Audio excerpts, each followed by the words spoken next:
제12장.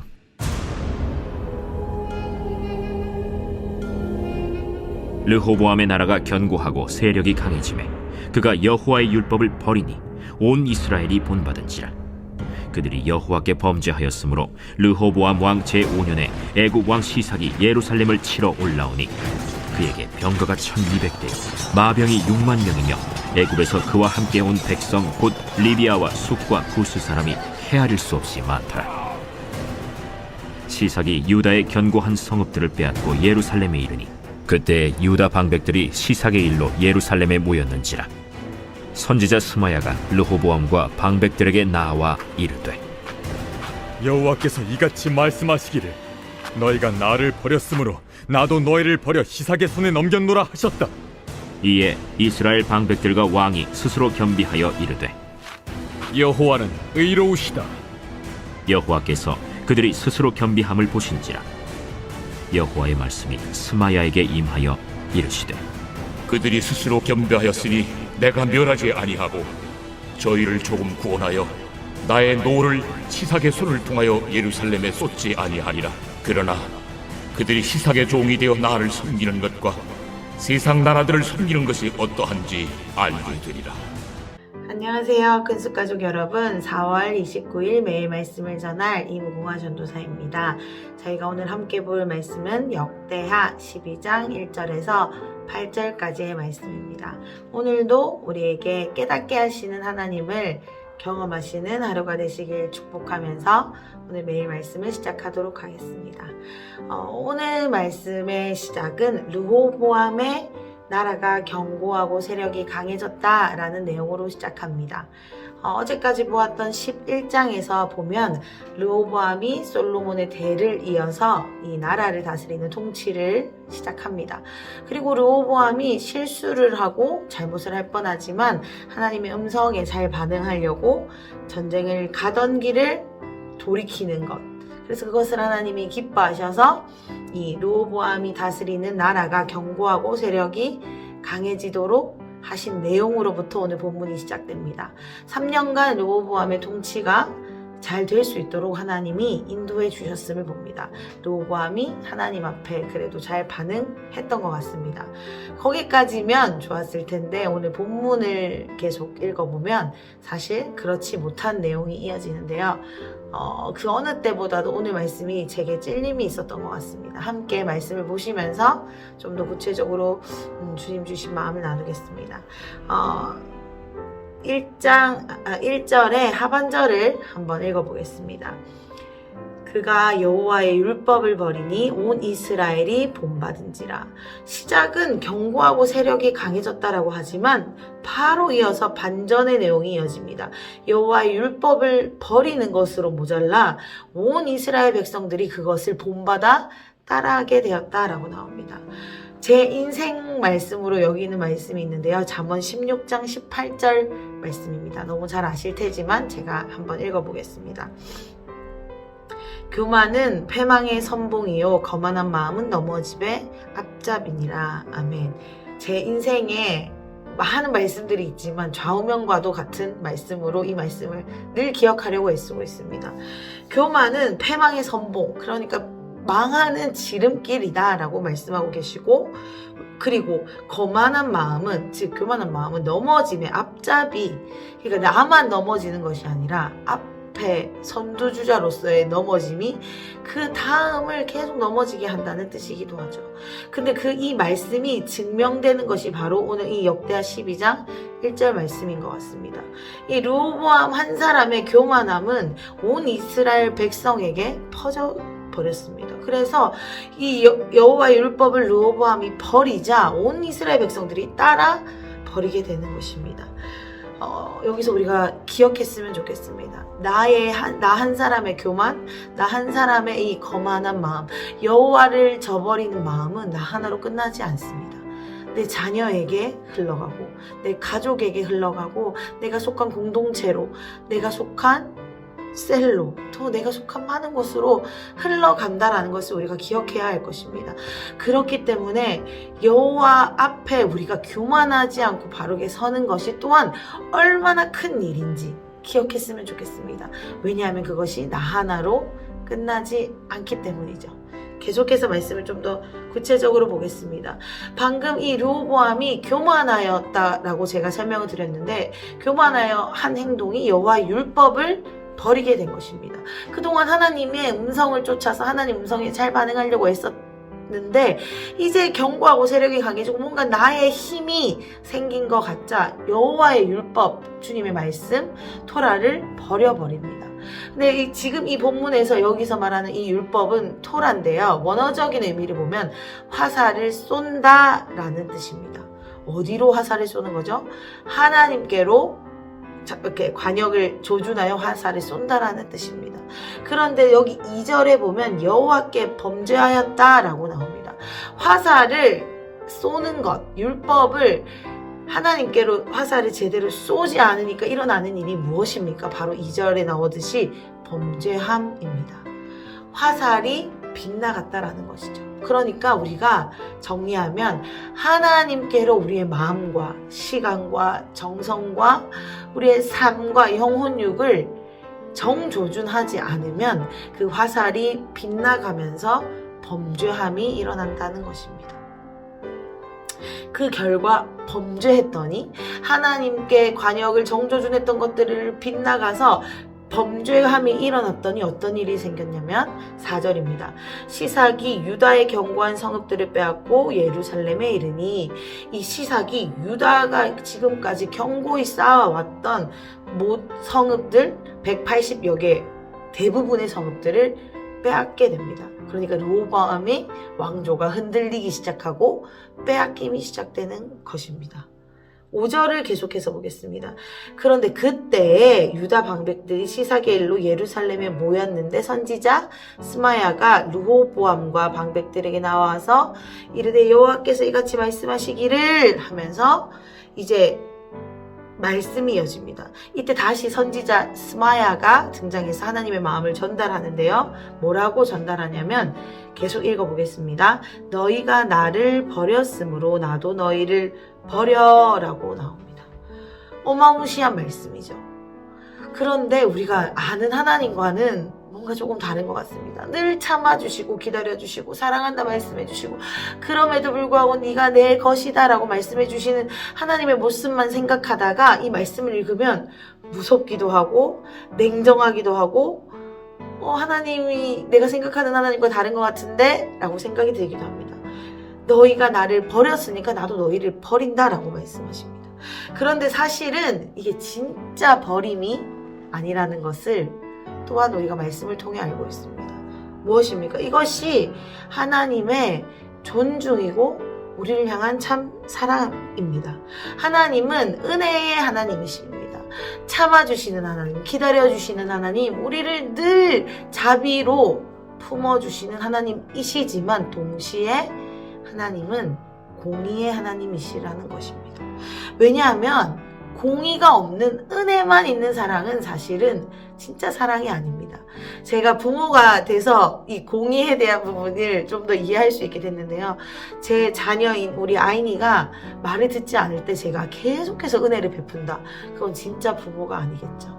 잘못했을 때는 그 잘못한 것을 바르게 말해주는 것이 제가 부모된 도리고 또 부모의 진짜 사랑일 줄 압니다. 하나님도 마찬가지세요. 은혜를 늘 우리에게 베풀어 주시지만 우리가 범죄할 때에 공의로 우리를 심판하십니다. 그래야만 우리가 주님과 연결될 수 있기 때문에 하나님이 공의로 우리를 다스리실 때가 있습니다. 그것이 진짜 사랑이고, 종과 노예의 관계, 하나님이 우리를 강제적으로 이끄는 관계가 아니라 서로 자유의지로 서로 사랑할 수 있는 사랑의 관계로 초대해 주시는 것이 바로 또 공의의 다른 면이기도 하기 때문이지요. 그래서 하나님이 지금 공의로 말씀하고 계신 것입니다. 진짜 사랑으로 표현하고 계시는 것입니다. 그런데 6절에 이제 이 공의로운 하나님의 이 고백 앞에 이렇게 반응합니다. 이에 이스라엘 방백들과 왕이 스스로 겸비하여 이르되 여호와는 의로우시다 하매, 하나님이 지금 우리에게 기회를 주셨습니다. 이 이스라엘 백성들에게 기회를 주셨어요. 공의로 다스리시겠다라고 선포하시면서 기회를 주셨는데 다행히도 이 기회를 잡았습니다. 그래서 스스로 다시 겸손히 엎드렸다라는 뜻이죠. 다시 겸손히 엎드리면서 뭐라고 고백합니다. 주님, 공의로우십니다. 의로우십니다라고 주님을 다시 고백하게 됩니다. 이 상황을 보면서 우리가 묵상해 봤으면 좋겠습니다. 어떤 우리 인생에 이렇게 주님을 저버리는 우리의 교만함이 막 올라와서 주님이 보이지 않는 순간이 있습니다. 왜냐하면 우리가 죄를 가진 연약한 인간이고 또 교만한 수밖에 없는 존재들이기 때문입니다. 그런데 진짜 위기는 무엇이냐면 그 상황 앞에 주님이 우리에게 반응할 수 있는 이렇게 기회를 공의로 다스리시면서 주실 때 반응하지 못하는 것이 진짜 위기라고 생각합니다. 그런데 다행히도 오늘 이스라엘 방백들과 왕은 스스로 겸비하여서 주님이 어떤 분이신지 반응했습니다. 주님 의로우십니다 라고 반응했습니다. 그렇기 때문에 저는 이 기회가 축복인 것 같습니다. 왜냐하면 하나님이 어떤 분이신지를 이 잘못한 것이지만 이 교만한 결과를 결국 보고서야 한 행동이긴 하지만 그래도 마지막 기회를 붙들었다고 생각합니다. 왜냐하면 하나님이 어떤 분이신지 알게 됐기 때문입니다. 그랬더니 이야기가 이어집니다. 7절에 제가 읽어보겠습니다. 여호와께서 그들이 스스로 겸비함을 보신지라 여호와의 말씀이 스마야에게 임하여 이르시되 다시 한번 스마야를 통해 말씀하십니다. 그들이 스스로 겸비하였으니 내가 멸하지 않고 저희를 조금 구원하여 나의 노를 시삭의 손을 통하여 예루살렘에 쏟지 아니하리라. 아멘. 하나님이 이제 스마야를 통해 이렇게 말씀하십니다. 저들이 겸비하는 것을 봤더니 내가 기회를 주겠다. 멸하지 않겠다. 그런데 조금 구원하겠다. 라고 설명이 되어 있습니다. 근데 저희가 아는 구원에는 조금의 구원이 있습니까? 아니죠. 구원에 많고 적음은 없습니다. 그렇다면 이 조금 구원하였다는 것이 무슨 뜻일까요? 키메하트라는 원어적인 단어인데요. 이것은 조금이라는 것이 양적인 조금을 말하는 것이 아니라 시간적인 것을 말하는 것입니다. 그러니까 쉽게 말해 잠깐이라는 뜻입니다. 그러니까 하나님이 우리가 죄를 돌이킬 때 주님 앞에 다시 엎드릴 때 시간을 주신다는 거예요. 기회를 한 번 더 주신다는 겁니다. 근데 이 기회가 영원한 것이 아니라는 것을 이 말씀을 통해 알려주시는 것입니다. 잠깐의 시간이 벌어진 겁니다. 하나님이 한 번 더 참아주시면서 우리가 주님 앞에 돌아오도록 다시 한번 주님 앞에 우리의 마음을 겸비할 수 있도록 시간적으로 조금 더 기회를 주신다는 의미입니다. 그래도 정말 다행이죠. 이 이스라엘 백성들과 로보암 왕이 스스로 겸비했다는 것은. 근데 계속해서 8절을 보겠습니다. 그러나 그들이 시삭의 종이 되어 나를 섬기는 것과 세상 나라들을 섬기는 것이 어떠한지 알게 되리라 하셨더라. 하나님이 지금 이렇게 시간을 벌어주시고 공의로 심판하시는 이유 다 그냥 끝까지 참아주시지 않고 공의로 심판하시고 구원도 확실하게 그냥 이 죄를 없애주시지 않고 기회를 한 번 더 주시는 이유가 8절에 방금 읽은 데서 나왔습니다. 다시 한번 하반절을 보겠습니다. 세상 나라들을 섬기는 것이 어떠한지 알게 되리라. 알게 되리라. 이것이 오늘 제가 말씀을 나누고 싶은 핵심 포인트입니다. 하나님이 지금 우리에게 원하시는 것은 알게 되는 것입니다. 저희가 깨달아 아는 것입니다. 이 모든 과정을 통해서 주님이 원하시는 것을 한마디로 정리하면 네가 진짜 알기 원해. 네가 내 마음을 정말로 알기 원해. 그게 바로 하나님의 진심이고 하나님이 우리에게 오늘 주시는 말씀이라고 생각합니다. 사랑하는 큰숙 가족 여러분, 말씀을 깨닫는 것이 말씀을 깨달아 알게 되는 것이 얼마나 큰 축복인지 모르겠습니다. 우리가 말씀을 통해서 깨달으면 너무나도 안전하고 위험 부담이 없는데 말씀을 통해 깨닫지 못하니까 이렇게 이 르호보암처럼 이스라엘 백성들처럼 몸으로 사서 꼭 고생을 하게 됩니다. 그래서 하나님한테 두드러 맞으면서 또 배우게 됩니다. 그렇지만 그 중에서라도 돌이키고 깨닫는 것이 정말 은혜고 기회인데 그렇게도 깨닫지 못하고 주님을 영영 저버리는 경우도 많이 있습니다. 우리 오늘 이 말씀이 우리에게 주어졌다고 생각합니다. 같은 말씀을 또 저를 통해서 하나님이 전달하시는 부분이 있지만 각자가 깨닫는 부분과 또한 각자에게 주시는 깨달음, 또 주님이 이 말씀을 혼자서 묵상하실 때 주시는 깨달음이 있을 거라고 생각합니다. 우리에게 매일 아침 이 말씀이 주어지는 것이 얼마나 큰 감사이고 축복인지를 생각하시면서 오늘 이 말씀을 묵상하시면 좋겠습니다. 주님, 제가 주님이 말씀으로 깨닫게 하실 때 깨닫게 해주세요. 제가 몸으로 꼭 고생해서 세상 나라들과 세상 나라들의 종이 돼서 하나님 섬기는 것과 세상 사이에서 내가 양다리질하면서 그게 얼마나 힘든 것인지 몸소 배우기 전에 제가 하나님이 오늘 이 말씀을 나에게 주실 때 이것이 내 신비에 새겨져서 제가 말씀으로도 깨닫고 변화되게 해주세요. 주님, 제가 그 은혜를 누리기 원합니다. 제가 더 이상 주님께 기회가 없지 않도록 하나님이 오늘 우리에게 이 말씀을 통해 기회를 주실 때 정말로 반응하고 싶습니다. 내 안에 있는 앞잡이 된 교만함으로 인해 내가 많이 무수히 뿌리고 있는 이 열매들을 하루속히 거둘 수 있도록 주님 저를 도와주십시오.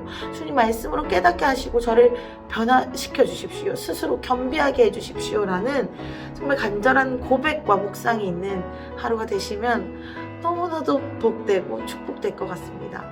저도 정말 잘 하지 못해서 정말 우리 가족 여러분들에게 도움을 요청합니다. 정말 함께 이 자리에 서고 싶습니다. 정말 함께 주님 앞에 스스로 겸비할 수 있는 자리에 서서 우리 다음 세대에게 물려줄 것이 있는 그런 자리에 서고 싶습니다. 혹시 저와 같은 마음이 있으신 분들은 그렇게 오늘 결단하시고 또 함께 기도하시면 좋겠습니다. 제가 기도하겠습니다. 사랑의 하나님, 너무나도 감사합니다. 하나님, 오늘 말씀을 통해서 하나님을 저버리는 것, 율법을 버리는 것이 얼마나 큰 결과를 가져오는지 알게 해주시고 깨닫게 해주셔서 감사합니다. 하나님, 우리가 말씀으로 깨닫기를 원합니다. 오늘 이 말씀이 내 삶에서 실제로 제가 고생하면서 실제로 경험하기 이전에 오늘 이 말씀을 통해 제가 깨닫기 원합니다. 그래서 주님이 오늘 말씀으로 이 깨달을 수 있는 기회를 주셨을 때 저의 교만함을 돌이키고 저의 주님을 버림을 돌이키고 제가 다시 스스로 겸비할 수 있는 힘을 주십시오. 그래서 주님이 주신 기회를 벌어주신 시간을 놓치지 않을 수 있도록 주님 도와주십시오. 더 이상 패망의 지름길로 가지 않고 넘어지면 앞잡이가 되지 않도록 주님 오늘 하루 저를 깨달음의 자리에 세워주십시오. 계속해서 주님 말씀해 주시고 지혜와 계시형으로 우리를 충만하게 하여 주시옵소서. 우리 사랑하는 큰숲 가족들이 계시는 모든 곳 가운데 직장과 가족과 가정과 일터와 학교와 모든 것 가운데 주님 임재하여 주셔서 주님의 뜻이 풀어지고 주님의 말씀이 깨달아 풀어지는 하루가 될 수 있도록, 그래서 우리가 스스로 겸비하여 새롭게 일어서는 모습이 될 수 있도록 주님 우리를 돌보아 주십시오.